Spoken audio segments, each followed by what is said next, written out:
In this video, I want to talk about something that's been bothering me. In fact, it's downright pissing me off. We're in a skilled trade deficit, right? We don't have enough skilled trade people to fill the positions and fill the roles right now, let alone 5, 10, 15 years into the future, right? We look like we're in a bad spot. And maybe that's why you've joined the trades. Maybe that's why you're considering joining the trades.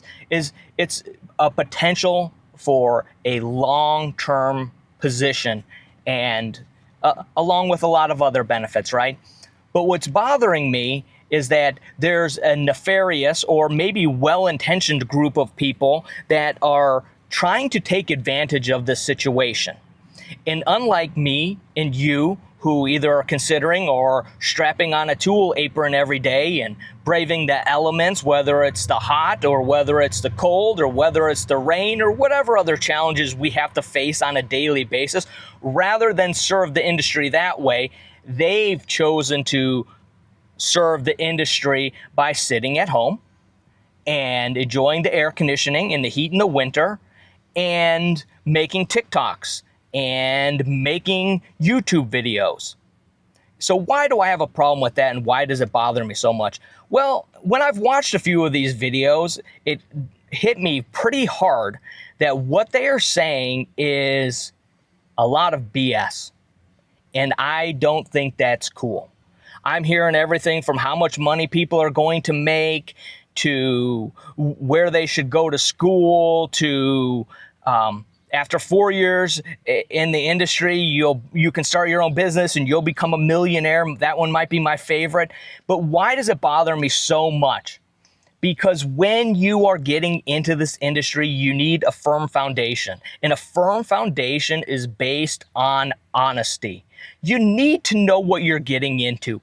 It's unfair to those that are considering or just starting out in this industry to have been sold a pipe dream only to get in and see that things are completely, radically different than what they were sold or what they expected it to be.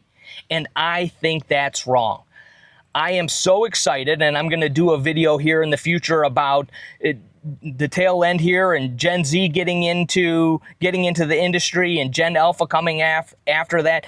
I think that this industry is in an awesome spot if we can get the right people from these generations to continue moving this forward. I'm excited about it, to be honest with you. But it's not fair to have people come in and expecting something that's not real.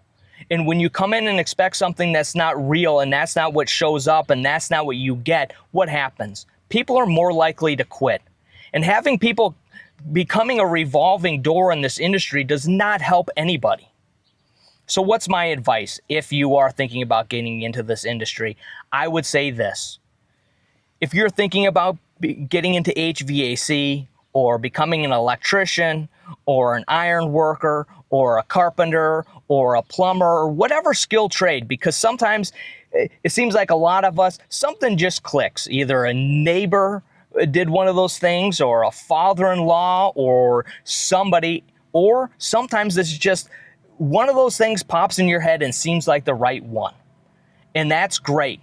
But what I would advise you to do is go talk to somebody that's been in the industry for 10 years or more. And why do I say that? Because a lot changes over your duration of time in this industry. And if you can talk to somebody that's been in the industry for 10 years, you'll benefit. So where do you find somebody like that to get advice from and to talk to and get some honest answers, some honest feedback to your real questions? Well, maybe down the block you see an HVAC van pull into the drive every day around 5:30. Maybe at Home Depot you see somebody that looks like they got a decent truck and they know what the heck is going on.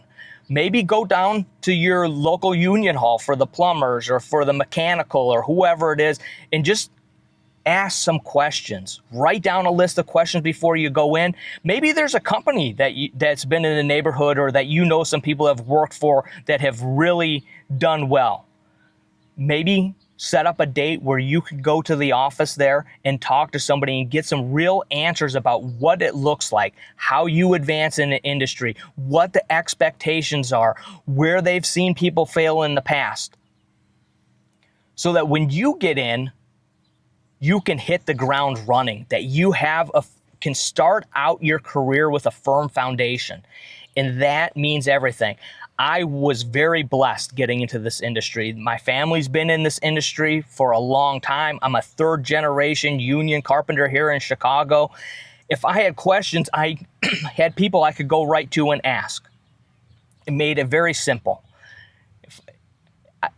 There will become times in this industry where you're not sure if you're the problem or if the company's the problem or the crew's the problem, and you need mentors, you need people that you can lean on and that you can trust can honestly answer those questions for you. And if you don't have anybody or you can't figure out who to talk to, leave some comments down below. And I will try to get to those and answer those questions in video so that you guys can start out with a firm foundation so you can know where you're going. And so let's go back to me. So I've been doing this almost 30 years now.